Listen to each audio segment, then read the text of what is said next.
Oh, I'm just gonna pretend that I'm riding this bike to make all you teen girls wet with the light. Do you feel that downstairs, that's us taking your dad's cash? Oh, I know that this looks kinda strange, but I just feel right when I'm rubbing on Zayn. Please don't tell Taylor Swift, she'd get pissed, even though I dumped that bitch. Guys, this is bullshit.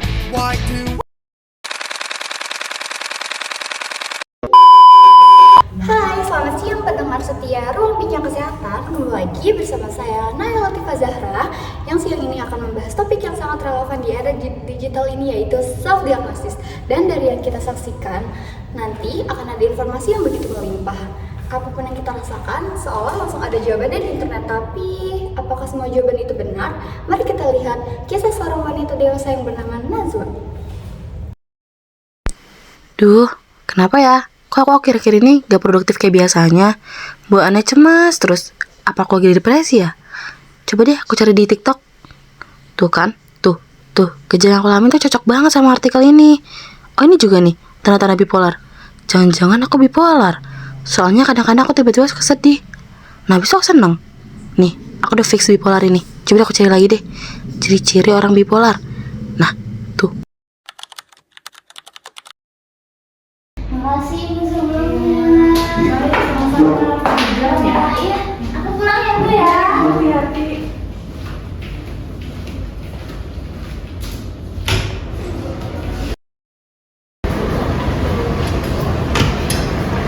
Halo Jual.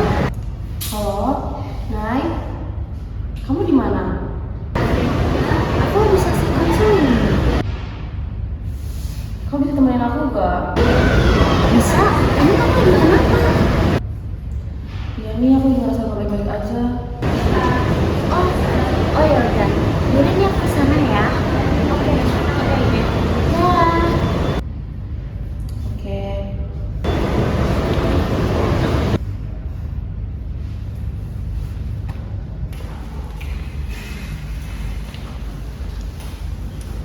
Jual.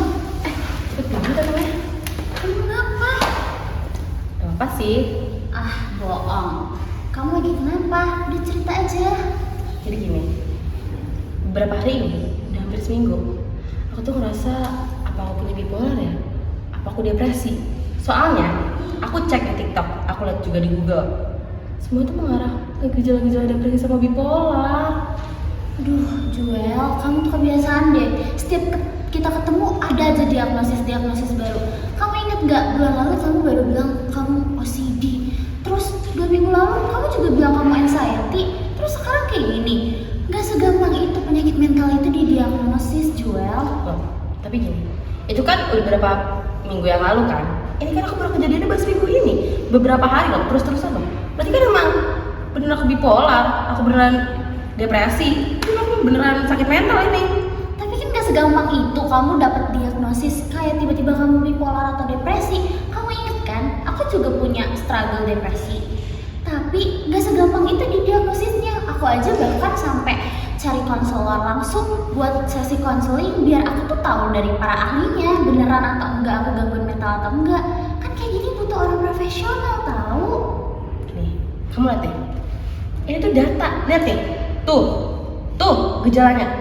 Gak nafsu makan, aku gak bisa tidur, aku gak fokus pas belajar. Ini aku banget.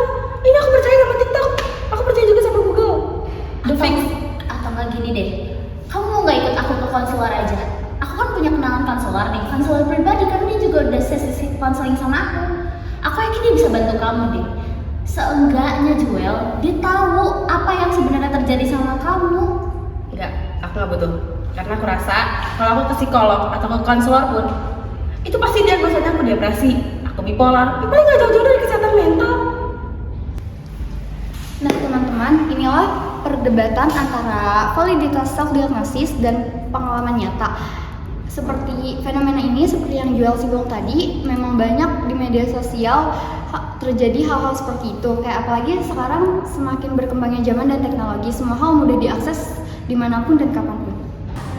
Halo semuanya, kembali dengan saya Nadia Maria. Kali ini kita akan membahas isu yang lagi tren banget nih, apa sih? Yaitu self-diagnosis.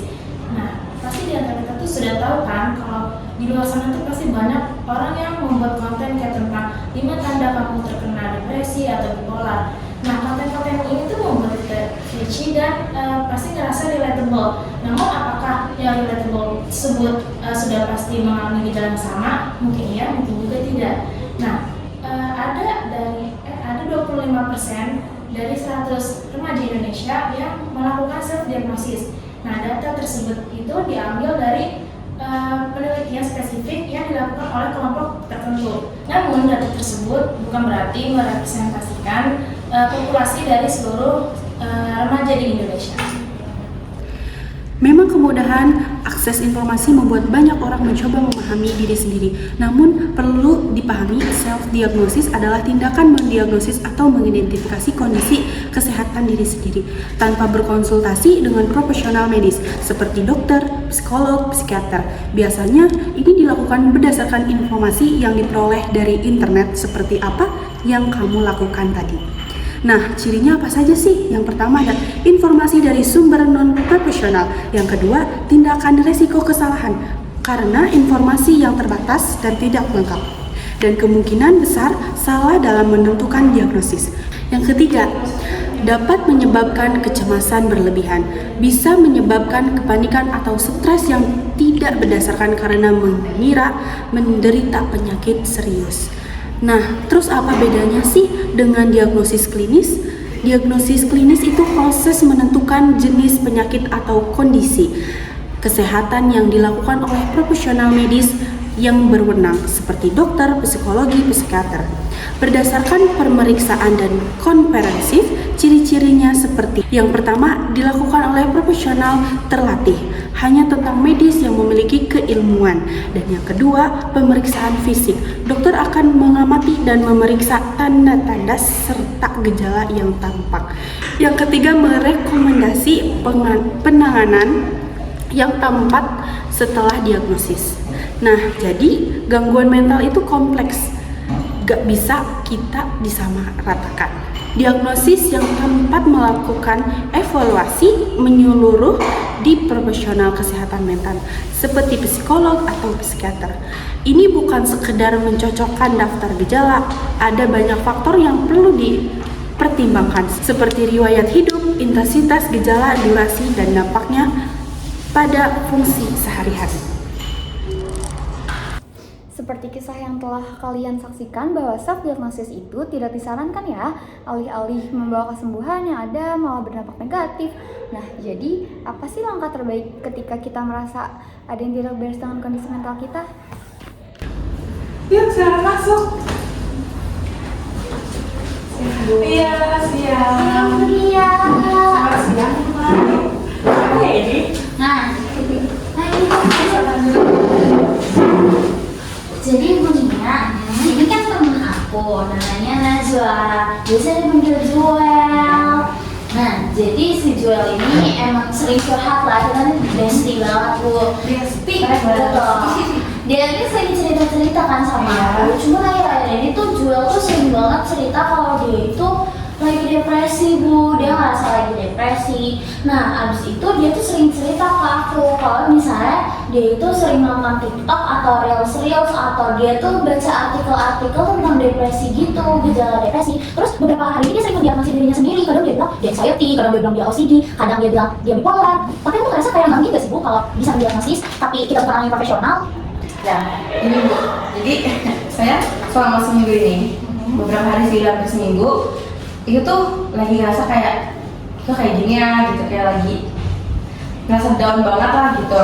Terus saya tuh ngerasa kayak apa nggak ngeliat dari TikTok aja ya, soalnya kan sekarang di TikTok kita bisa nyari apa aja kan bu, ya kan. Makanya saya cari lah nih beberapa gejala-gejala yang saya alami gitu kan, kayak saya nggak nafsu makan, saya nggak nafsu untuk ngapa-ngapain lah sehari-hari gitu. Terus keluarlah gejala-gejala depresi, bipolar, kayak gitu. Jadi kan saya ngerasa kayak, oh apa benar-benar saya depresi ya, apa benar-benar saya bipolar ya, kayak gitu. Soalnya kan di komen-komen juga mereka tuh bilang, aku juga ngerasain hal sama, kayak gitu. Kemudian aku kayak, oh ini berarti aku depresi nih, berarti aku bipolar ya, kayak gitu bu. Oke, baik.